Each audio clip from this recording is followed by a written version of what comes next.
Hello. ഇന്നത്തേത് മാളുവിൻ്റെ റിസപ്ഷൻ്റെ video ആണ് കേട്ടോ. അപ്പോൾ കല്യാണം കഴിഞ്ഞിട്ട് നമ്മൾ നേരെ വീട്ടിൽ പോയി റെഡി ആയിട്ട് ഏകദേശം ഒരു 3 മണിയൊക്കെ ആയ ടൈമിൽ നമ്മൾ വീട്ടിൽ നിന്ന് ഇറങ്ങിയിട്ടുണ്ടായിരുന്നു. റിസപ്ഷൻ നടക്കുന്നത് തൊടുപുഴയിലാണ്. അപ്പോൾ ചേട്ടന് മാളും ഒക്കെ റെഡിയായി വരുന്നതിന് മുന്നേ തന്നെ നമ്മൾ ഓൾറെഡി അവിടെ പ്രസൻ്റ് ആയിരുന്നു. നമ്മൾ ലേറ്റ് ആകുമെന്നുള്ള ടെൻഷനിലാണ് നമ്മളവിടെ എത്തിയെങ്കിലും നമ്മൾ ആദ്യം തന്നെ അവിടെ ചെന്ന കേസ്. അതുകൊണ്ട് നമ്മുടെ ആൾക്കാർ, അതായത് പെണ്ണിൻ്റെ വീട്ടുകാർ മാത്രമേ അവിടെ ആ റിസപ്ഷൻ ഹാളിൽ അപ്പോൾ ഉണ്ടായിരുന്നുള്ളൂ.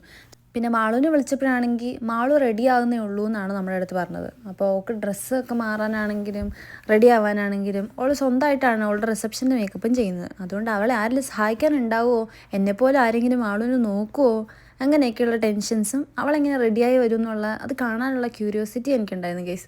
അങ്ങനെ ഞാൻ ഇവിടെ ഇരിക്കുന്നതാണിത്. ശരിക്കും പറഞ്ഞാൽ ഇപ്പോൾ ഈ ഇരിക്കുന്ന ടൈമിലൊക്കെ ഞാൻ ഓക്കെയാണ് കേട്ടോ. അപ്പോൾ ഞാനാണെങ്കിൽ മാളു വരുന്നത് എങ്ങനെയാണെന്ന് അറിയാനുള്ള ആ ഒരു ക്യൂരിയോസിറ്റി തന്നെ ഞാൻ ഇരിക്കുകയാണ്. അപ്പോൾ പാട്ടൊക്കെ ആസ്വദിച്ച് ഇരിക്കുകയാണ്. അപ്പോൾ ഈ പാട്ടിനൊക്കെ എനിക്കൊരു സുഖം തോന്നി കേസ്. പക്ഷേ മാളു വന്ന ടൈമിൽ ഈ മ്യൂസിക്കൊക്കെ എനിക്കൊരു ഈ കരയുന്നതിന് ബാക്ക്ഗ്രൗണ്ട് ഇട്ട സാധനം പോലെയാണ് എനിക്ക് തോന്നിയത് കേട്ടോ. നിങ്ങൾ ആ മ്യൂസിക് കേൾക്കുമ്പോൾ നിങ്ങൾക്ക് മനസ്സിലാവും. കാരണം കരയുന്ന ഒരാൾക്ക്, വിഷമം വന്നിരിക്കുന്ന ഒരാൾക്ക് ഈ മ്യൂസിക്കൊക്കെ കേട്ടാൽ കുറച്ചും കൂടെ കരയാനുള്ളൊരു ത്വര കൂടും കേസ്. അങ്ങനത്തെ മ്യൂസിക്കായിരുന്നു ഇവിടെ ഇവർ ഇട്ടിട്ടുണ്ടായിരുന്നത് കേസ്. അങ്ങനെ നമ്മുടെ മാളുക്കുട്ടി വന്നു കേട്ടോ. അപ്പോൾ മാളുക്കുട്ടി വന്ന ഈ ടൈമിൽ അപ്പോൾ മാളു എന്നെ വിളിച്ചിട്ടുണ്ടായിരുന്നു. അപ്പോൾ ഞാൻ പുറത്തോട്ട് ചെന്ന ടൈമിൽ മാളുവിനെ ആദ്യം കണ്ട ലുക്കിൽ പൊന്നെ എങ്ങനെയുണ്ടെന്ന് അത്രയും ചോദിച്ചുള്ളൂ. മാളും കരഞ്ഞ് ഞാനും കരഞ്ഞ് അങ്ങനെ ഒരു കരച്ചിൽ കഴിഞ്ഞിട്ട് മാളു നിൽക്കുന്നതാണിത്. അപ്പോഴേക്കും ചേട്ടനും ഇറങ്ങി വന്നു. മാളുവിൻ്റെ ഡ്രസ്സും കാര്യങ്ങളൊക്കെ അടിപൊളിയായിരുന്നു. ഇവളുടെ മേക്കപ്പ് ആണെങ്കിലും അടിപൊളിയായിരുന്നു. പിന്നെ കരഞ്ഞ് കുറച്ച് മേക്കപ്പ് പോയെങ്കിലേ ഉള്ളൂ. കാരണം ഓക്ക് എന്നെ കാണുമ്പം ഓക്ക് വിഷമമാണ്, എനിക്ക് അവളെ കാണുമ്പോൾ വിഷമമാണ്. അങ്ങനെ ഞങ്ങൾ രണ്ടുപേരും കരഞ്ഞ് ആണ് കയറി വരുന്നത്. സാധാരണ ഒരു റിസപ്ഷന് ചേട്ടനും ചേച്ചിയല്ലേ, അതായത് പെണ്ണും ചെറുക്കനുമാണ് ഒരുമിച്ച് വരേണ്ടതെങ്കിൽ ഇവിടെ ഒരുമിച്ച് വന്നത് ഞാനും എൻ്റെ ചേച്ചിയാണ്. ചേട്ടനൊന്നും തോന്നരുത്, കാരണം ഞങ്ങൾ അങ്ങനെയാണ് ജീവിച്ചത്. ഞങ്ങൾക്ക് എവിടെയെങ്കിലും പോയാൽ ഞങ്ങൾ ഒരുമിച്ച് കൈ പിടിച്ച് ശീലിച്ചു പോയി. ഞങ്ങൾക്ക് അതുകൊണ്ട് ഭയങ്കര ബുദ്ധിമുട്ടായിരുന്നു. പിന്നെ ഞാനാണെങ്കിൽ അതൊക്കെ കൺട്രോൾ ചെയ്തിട്ട് മാൾക്കുട്ടീനെ ചേട്ടന് കൊടുത്തിട്ട് ഞാൻ നടന്നു കേസ്. ഇനിയിപ്പോൾ അതല്ലേ വഴിയുള്ളൂ.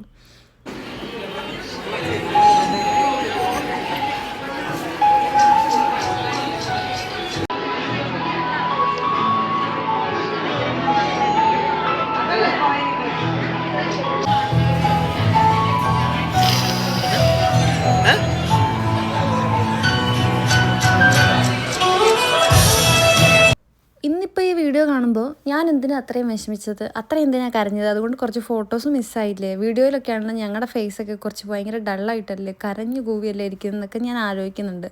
പക്ഷേ അപ്പോഴത്തെ ഒരു മൊമെൻറ്റിൽ നമുക്കതൊന്നും ആലോചിക്കാൻ പറ്റില്ല ഗൈസ്. ഈവൻ ഞാൻ അങ്ങനെ ആരുടെ ഫ്രണ്ടിലൊന്നും അത്ര കരയാത്ത ഒരാളാണ്. ഞാൻ ഭയങ്കര ഇൻട്രോവേർട്ടാണ്. എനിക്കൊരു വിഷമം വന്നാൽ ഓടിപ്പോയി ഞാൻ ടോയ്ലറ്റിൽ പോയി കരയാം, അങ്ങനെ ഒരാളാണ് ഞാൻ. ഇപ്പോഴും ടോയ്ലറ്റിൽ പോയി ഞാൻ കരഞ്ഞു, പക്ഷേ ഇൻ ഫ്രണ്ട് ഓഫ് അതേഴ്സ് ഞാൻ കരഞ്ഞു ഗൈസ്. ഈ ഹോളിലുള്ള എല്ലാവരും കണ്ടിട്ടുണ്ടാവും ഞാനും മാളും കരയുന്നത്. മാളു സ്റ്റേജിൽ നിന്ന് കരയും, ഞാൻ താഴെ നിന്ന് കരയും, അതായിരുന്നു കേസ്. അങ്ങനെ നമ്മൾ കേക്ക് കട്ട് ചെയ്യാൻ വേണ്ടി പോയതാണ് ഇത്. എന്നിട്ട് സ്റ്റേജിൽ പോയി മാളുവിനെയും കരയിച്ച് തൊട്ടടുത്ത് ചെന്നാലും ഞങ്ങൾ ഐ കോണ്ടാക്റ്റ് വന്നാൽ ഭയങ്കര പ്രശ്നമാണ് കേസ്. ഞങ്ങൾ ഐ കോണ്ടാക്റ്റ് വന്നു കഴിഞ്ഞാൽ അപ്പോൾ സ്പോട്ടിൽ കരയും, അങ്ങനത്തെ ആൾക്കാരാണ് ഞങ്ങൾ. ഭയങ്കര വിഷമമായിരുന്നു. ഈവൻ മാളുവിൻ്റെ കല്യാണം ഫിക്സ് ചെയ്ത ടൈമിലും ഞാനിങ്ങനെ ഇടയ്ക്ക് ഇവിടെ നിന്ന് കരയുമായിരുന്നു. ഇല്ലെങ്കിൽ രാത്രിയിൽ ഇങ്ങനെ ആലോചിക്കുമായിരുന്നു, മാളുക്കുട്ടി കല്യാണം കഴിച്ച് പോയി കഴിയുമ്പോൾ പഴയ പോലെ ആയിരിക്കുമോ, ഇല്ലെങ്കിൽ ഞാൻ ഭയങ്കര ഡിപ്പെൻഡൻ്റാണ് മാളുവിൽ. അപ്പം എനിക്ക് ഞാൻ എങ്ങനെ ആ ഒരു സ്റ്റേജ് എങ്ങനെ ഫേസ് ചെയ്യും, മാളുക്കുട്ടി പഴയ പോലെ എപ്പോഴും എന്നെ കാണാൻ വീട്ടിൽ വരുമോ എന്നൊക്കെയുള്ള സംശയമൊക്കെ എനിക്കുണ്ടായിരുന്നു. അപ്പോൾ ഈ ഒരു മൊമെൻറ്റിലൊക്കെ ഞാനൊക്കെ അതിനെ പറ്റിയിട്ടൊക്കെ ആലോചിക്കുന്നുണ്ട്. ഇനിയിപ്പോൾ മാളുക്കുട്ടി ചേട്ടൻ്റെ കൂടെ ആയിരിക്കും, എന്നെ പഴയ പോലെ നോക്കുമോ. ശരിക്കും മാളു എന്നെ നോക്കുന്നത് ശരിക്കും ഒരു അനിയത്തിനെ പോലെയല്ല, ഒരു കൊച്ചിനെ എങ്ങനെ നോക്കുന്നത് അതുപോലെയാണ് നോക്കുന്നത്. അപ്പം ഞാൻ ടോട്ടലി പുള്ളിക്കാരിൽ ഡിപ്പെൻഡാണ്. കാരണം എൻ്റെ അമ്മേനേക്കാളും കൂടുതൽ ഞാൻ എൻ്റെ കാര്യങ്ങൾ പറയുന്നതും എല്ലാ കാര്യങ്ങളും എന്നെ പറ്റി അറിയാവുന്നതും, ഇപ്പോൾ എനിക്ക് എന്തെങ്കിലും ഒരു കാര്യമുണ്ടെങ്കിൽ പെട്ടെന്ന് വിളിച്ച് പറയാൻ പറ്റുന്നതും എന്നെ സപ്പോർട്ട് ചെയ്യുന്നതും ഒക്കെ മാളുവാണ്. അപ്പോൾ എനിക്ക് ഭയങ്കര ബുദ്ധിമുട്ടായി കേസ്. മാളു എങ്ങനെ വേറൊരു ലൈഫിലോട്ട് പോയിക്കുമ്പോൾ എങ്ങനെ ആവും എന്നൊക്കെ ആലോചിച്ചിരുന്ന് ഞാൻ കരയാണ്. അപ്പം ചേട്ടൻ്റെ അമ്മയാണിത്. അപ്പോൾ ചേട്ടൻ്റെ അമ്മയൊക്കെ വന്നിട്ട് എന്നെ സമാധാനിപ്പിക്കുകയാണ്, കൊച്ചിങ്ങനെ ഇരുന്ന് കരയല്ലേ, കൊച്ച് കരയുമ്പം മാളുവും വിഷമിക്കുവാണ്, മാളു കണ്ടോ സ്റ്റേജിൽ ഇരുന്ന് കരയുന്ന കണ്ടോ, അങ്ങനെ ഇങ്ങനെയൊക്കെ പറഞ്ഞ് എന്നെ സമാധാനിപ്പിക്കുക. ഒരുമാതിരിപ്പെട്ട വിഷമമൊക്കെ ഞാൻ അങ്ങനെ കൺട്രോൾ ചെയ്യും. അതായത് ആൾക്കാരൊക്കെ കാണുമല്ലോ എന്ന് വിചാരിച്ച് നമ്മൾ കുറച്ച് ഹൈഡ് ചെയ്യുമല്ലോ. ഇതെനിക്ക് അതിനുള്ള അവസരമൊന്നും കിട്ടിയില്ല ഗൈസ്. അത്രയും ഇമോഷണൽ ബ്രേക്ക് ഡൗൺ ആയിരുന്നു എനിക്ക്. ഭയങ്കര ബുദ്ധിമുട്ടായിരുന്നു. ആളുക്കുട്ടി ഇല്ലാതെ ഫുഡ് കഴിക്കാനാണെങ്കിൽ സാധാരണ നമ്മളൊരു റിസപ്ഷന് പോയി കഴിഞ്ഞാൽ അവിടുത്തെ ഫുഡൊക്കെ കഴിക്കുമ്പോൾ ഭയങ്കര സന്തോഷമല്ലേ. ഇത് ഞാൻ ഫുഡ് എടുക്കുന്ന ടൈമിൽ കരയായിരുന്നു, ഫുഡ് കഴിക്കുമ്പോൾ കരയായിരുന്നു, ഫുഡ് പകുതി കഴിച്ചില്ല, അങ്ങനെയൊക്കെ ഭയങ്കര വിഷമമുള്ളൊരു കാര്യമാണ് ഗൈസ്. അപ്പം അനിയത്തിമാരായിട്ട് നിങ്ങൾക്ക് ആരെങ്കിലുമൊക്കെ ഉണ്ടെങ്കിൽ ഇപ്പം നിങ്ങൾക്ക് ഇപ്പോൾ ചേച്ചിയുടെ കല്യാണമൊക്കെ കഴിയുമ്പം ഇത് നിങ്ങൾക്ക് റിലേറ്റ് ചെയ്യാൻ പറ്റുമായിരിക്കും. കാരണം ഇതൊരു ഭയങ്കര വിഷമമാണ് ഗൈസ്. ഇത് ഇതേവരെ ഞാൻ എക്സ്പീരിയൻസ് ചെയ്യാത്തൊരു വിഷമമാണ്. കാരണം ഞാൻ ഇങ്ങനെ ഒരു വിഷമം റിസപ്ഷൻ ഇടയ്ക്ക് വരും എന്ന് ഞാൻ വിചാരിച്ചതല്ല. പിന്നെ ഞാൻ വിചാരിച്ചു കല്യാണത്തിൻ്റെ കാര്യം ആലോചിച്ചപ്പോഴും ഞാൻ വിചാരിച്ചത് മാളു ചേട്ടൻ്റെ കൂടെ കല്യാണം കഴിഞ്ഞ് പോകുമ്പോഴായിരിക്കും എനിക്ക് വിഷമം. അപ്പം ഞാനൊന്ന് കരികരിക്കും, അതാണ് ഞാൻ വിചാരിച്ചത്. പക്ഷേ എനിക്ക് ഏറ്റവും വിഷമം വന്നത് റിസപ്ഷനാണ് ഗൈസ്. കാരണം അവൾ നമ്മുടെ വീട്ടിൽ നിന്നല്ല വന്നത്. ഞാൻ തൊടുപുഴ വന്ന സമയത്ത് അവളില്ലായിരുന്നു. പിന്നെ സ്വന്തമായിട്ട് ഒരുങ്ങി എൻ്റെ മാളുക്കുട്ടി വന്നു. ഇപ്പം എൻ്റെ മാളുക്കുട്ടിയും ചേട്ടനും കൂടെയാണ് ഫുഡ് കഴിക്കാതിരിക്കുന്നത്. ഞങ്ങൾ ഓൾറെഡി ഫുഡ് കഴിച്ചായിരുന്നു. അപ്പോൾ മാളുക്കുട്ടി പറയുക, നിങ്ങൾ എന്നെ വിളിക്കാതെ ഫുഡ് കഴിച്ചല്ലേ, അങ്ങനെയൊക്കെ ചോദിക്കുകയാണ് ഗൈസ്.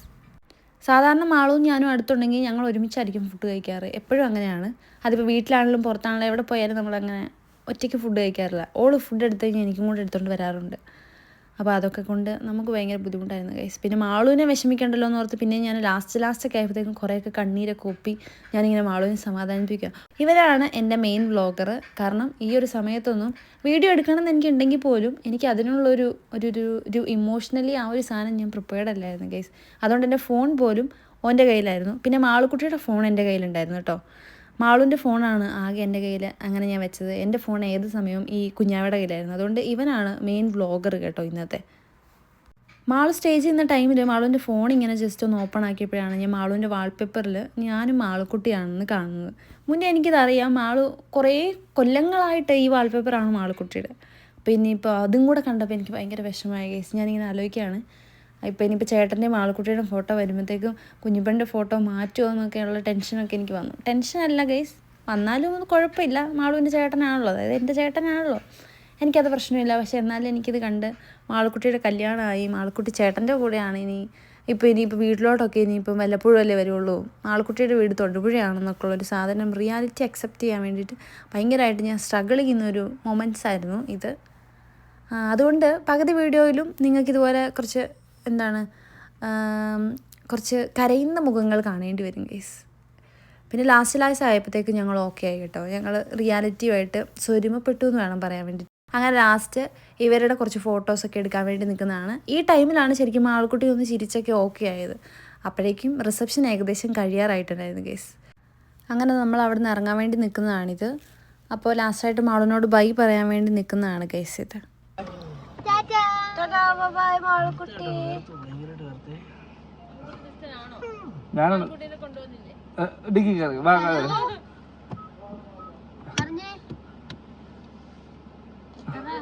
അങ്ങനെ കല്യാണം കഴിഞ്ഞു പോയി.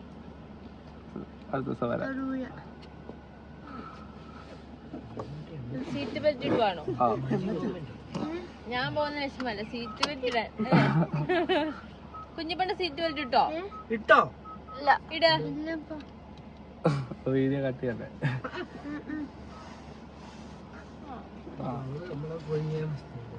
നിങ്ങൾ എങ്ങോട്ടാ പോകുന്നത്? നിങ്ങൾ ഏത് വഴി പോകുന്നത്? നിങ്ങൾ വണ്ടി എടുത്തോണ്ടോ? ഞങ്ങൾ ഇവിടെ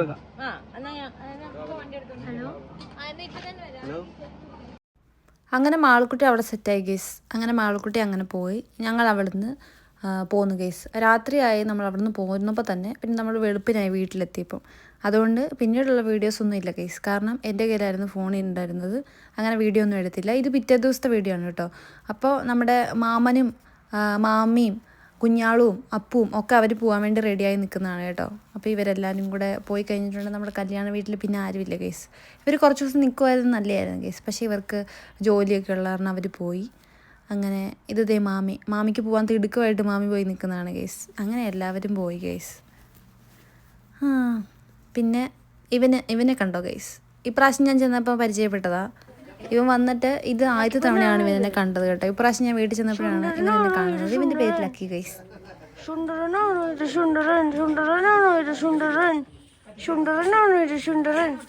അപ്പം നമ്മുടെ ഡെക്കറേഷൻസും ലൈറ്റിങ്ങും ഒക്കെ കാര്യങ്ങളൊക്കെ സെറ്റ് ചെയ്ത ആൾക്കാരാണിത്. ഇവനാണ് മെയിൻ, ഇവനാണ് ജോബിൻ. ഇവൻ്റെ നേതൃത്വത്തിലാണ് നമ്മൾ ആ ലൈറ്റിങ്ങും ഡെക്കറേഷൻസ് ഒക്കെ ചെയ്തത്.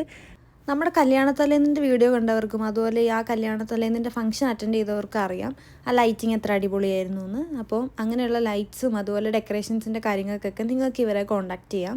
ഇവൻ്റെ കൂടെ പണ്ട് പഠിച്ചാണ് ഗൈസ്. പഠിച്ചപ്പോൾ ഇവർ ഭയങ്കര ബുദ്ധിയായിരുന്നു. ഇപ്പോൾ ബുദ്ധിയില്ല. അപ്പോൾ അത്രേ ഉള്ളൂ ഗൈസ്. അങ്ങനെ നമ്മൾ ചായ കുടിച്ച് പിരിഞ്ഞു ഗൈസ്. അതോടുകൂടി കല്യാണത്തിൻ്റെ എല്ലാ പരിപാടികളും കഴിഞ്ഞു ഗൈസ്. അപ്പോൾ നെക്സ്റ്റ് ഒരു വീഡിയോ ആയിട്ട് കാണാം. Till then bye.